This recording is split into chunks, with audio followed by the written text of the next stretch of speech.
Ayan guys, tapos na halos. Tapos na ang kanyang throttle body. Tune up na rin. At ito, papalitan pa ng fuel filter. Sobrang dumi na.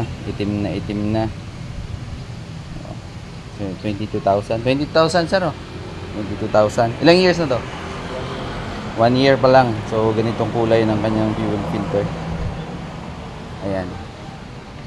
Kaya sa mga nagsasabi sa mga FI na wala raw maintenance, ayan o, tingnan nyo, o, yung filter, yan ang itsura, 1 year and 22,000 kilometer.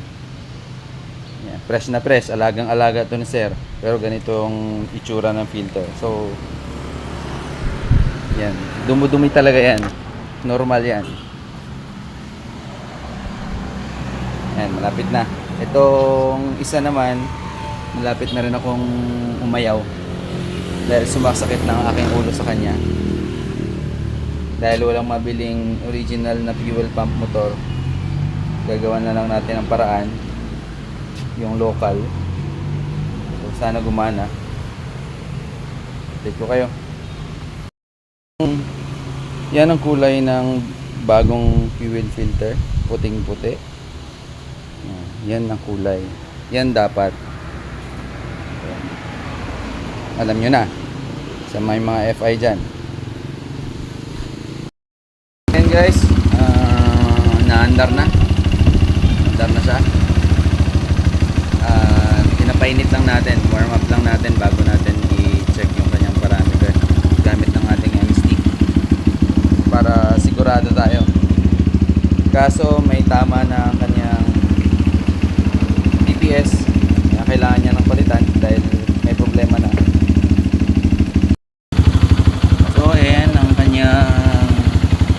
Graph ng kanyang RPM sa stock siya ngayon katapos ng FA cleaning and lahat. Yan, okay na kanyang ito ang kanyang pinaka top RPM.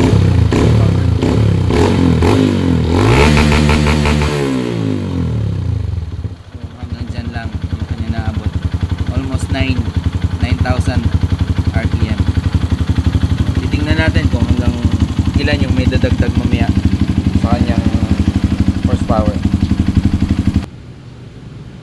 So ayan, on process tayo sa remap ng CRF 150L.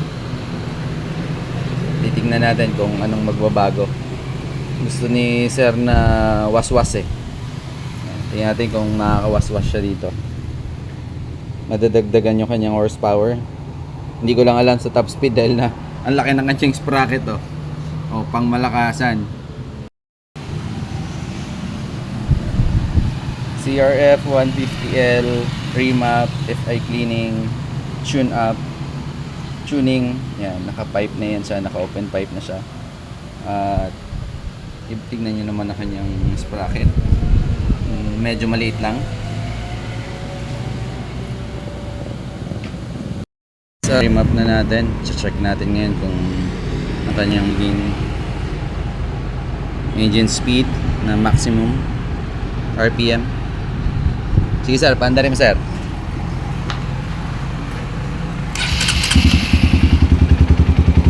So, paandar na siya. Check natin RPM. Naka-open pipe pala ito si sir. Sir, pakihawakan mo para makita natin talaga ang kanyang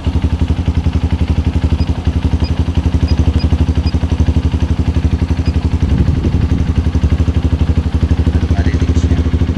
Lapit mo na.